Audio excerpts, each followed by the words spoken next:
Hi y'all, welcome back to part 5. A little bit more about me and baby girl. It is true about baby girl ending up on the trustee camp. I came back from being on my 4 days off. It was in the summer in May, and when I came to work, the inmates were like, "Hey, Sarge, looky here. There's a cute little doggy out there that you need to get because the other Sergeant Willie is trying to make her his hunting dog, and she looks frightened." It took me actually 3 weeks to get her to warm up to me. She did follow me behind my truck and then ran beside it and then jumped right in front of it, so I had to slam on my brakes. She followed me to the barracks, which are called BOQs for officers' quarters who needed housing. I bunked with someone else there. Anyways, officers would stay there if they didn't have a home or if they had to drive a long way because we worked 4 days on and 4 days off. So the part about her jumping in the back of my truck is true. It took me a little bit to get the collar off her. It was embedded in her neck. She did start bleeding.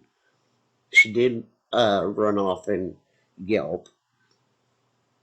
And she did come back. That's when I decided, I had to find a house for us. So here is part 5, Baby's Perspective. The next few days are so busy for us both.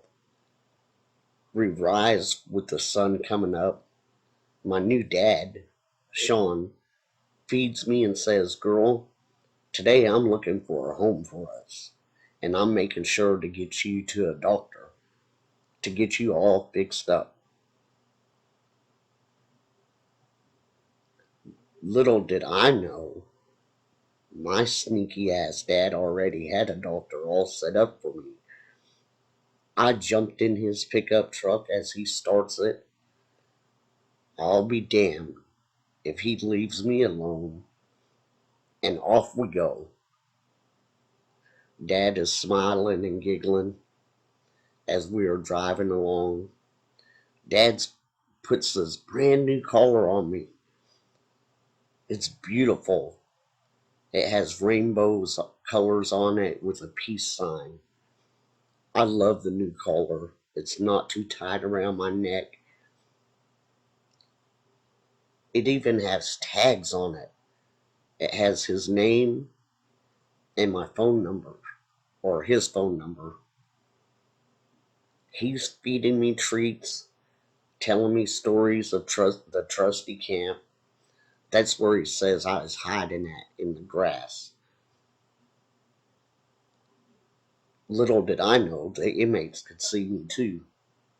That's how Dad found out about me when our eyes locked that first day. We pull into this small parking lot with a gray building. He puts a leash on me.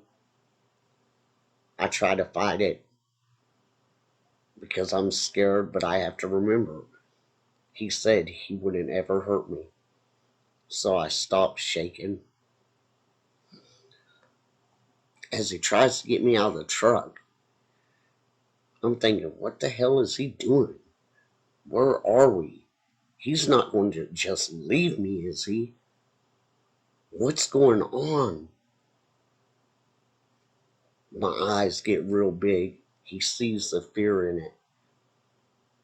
He stops, takes me in his arms, picks me up. I put my chin on his shoulders. "Baby girl, it's going to be okay. Please trust me.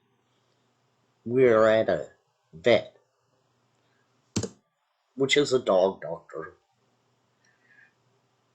He's going to fix you up real good, I promise. I won't leave your side. I allow him to take me inside.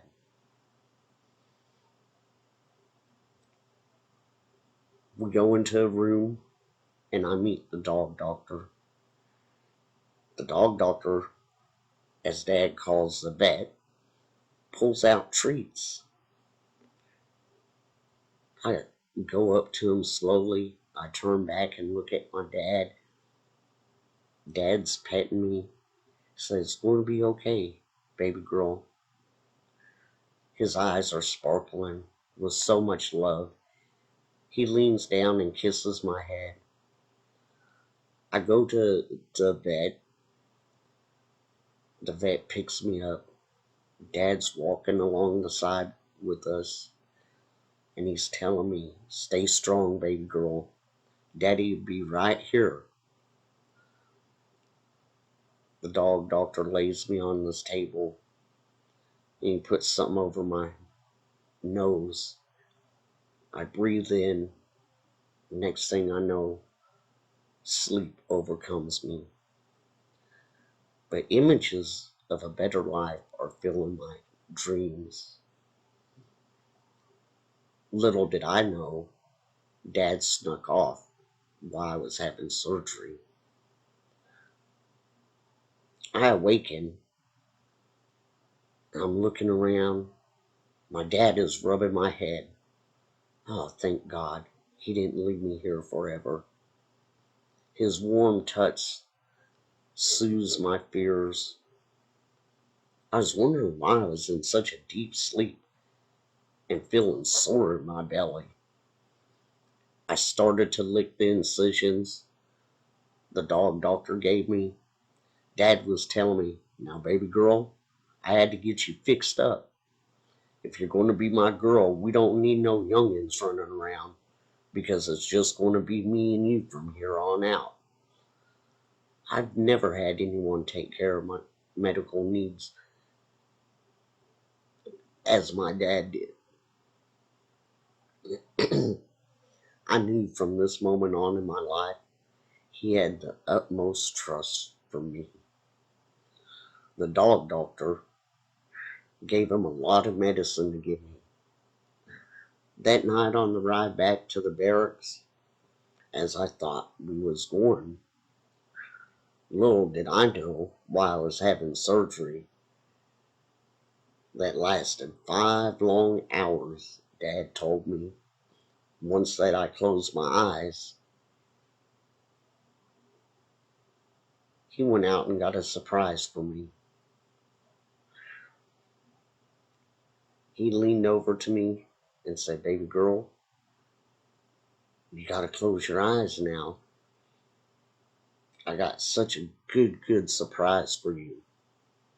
I tried to close my eyes, but I opened one. I couldn't contain myself. I knew I wasn't supposed to move around so much because of the surgery I had. I was so sore. But I sat straight up looking out the truck window. My tail was wagging. We took a left turn instead of a right turn to the barracks. I tried to close my eyes as Dad was telling me to. Dad was smiling and giggling. He saw I couldn't keep them closed, so he puts one hand over my eyes. I nudge his hand with my nose, and he giggles again. He puts his hand over my eyes again. I nudge his hand away. He breaks out into a huge laugh. I smile. He turns, looks at me as he pulls into this yard. It's huge. The house is white. There's a red barn. I smell fresh Texas summer air. I don't smell the prison air. Prison air smells dark, dusty, dirty, like bad things have happened there.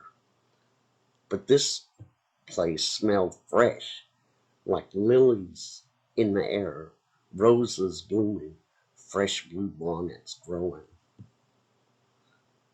grass freshly mowed. The sounds around me were sounds of freedom. Dad says, "Baby girl, this is our new home. It has 500 whole acres on it, a fishing pond, cows and horses are in the pasture." I didn't know what a pasture was yet. I thought a pasture was something where you went to church and some man spoke to you. That's what other pups were telling me about religion and having pastures. So I'm thinking there's going to be someone out there speaking religion to me. Dad goes on, because I have this puzzled look on my face. The house has 2 bedrooms, and it's ours until the day I choose to make lieutenant. But that won't be for a while, baby girl. For now, this is our home. A home? We have a home? Our home? I have a real name. I have a dad. I have a home. I'm filled with joy, not feeling the pain I'm in from the surgery. Dad opens his side and starts to get out of the pickup truck. I can't contain myself. I jump over him and off I go into the moonlit night. I'm like a jackrabbit, as Dad would call me at times, jumping through the tall field. I chase a cow. I run after the rabbits. My ears are blowing behind me. I run until I can't run anymore. Dad is standing with his hands crossed over the hitching fence where the horses are. He has one boot leg propped up, his cowboy hat tilted back. He's laughing, looking at me, eyes sparkling like the stars in the night. His eyes are the lightest blue I ever saw. You see, I didn't know this until he explained to me. His eyes change colors depending on what he wears or what mood he's in. I love the color of his eyes. He's happy. I'm happy. He starts to holler in a soft, gentle voice. But before he can get the words out, I come running towards him. He opens his arms up, and I jump right into his arms. He swings me around in the air and pulls me close to his chest, gently patting my back. I lay my head across his shoulder. He says, "Baby girl, enough running for you now. You got plenty of time, I promise you. But it's time I take you inside. I got you a bed made right up next to mine, and food and water and toys. Oh boy, toys and more food? I can't believe this. My tail's wagging away. How I love this man. Before he gets me in the door, I'm off to sleep in his arms."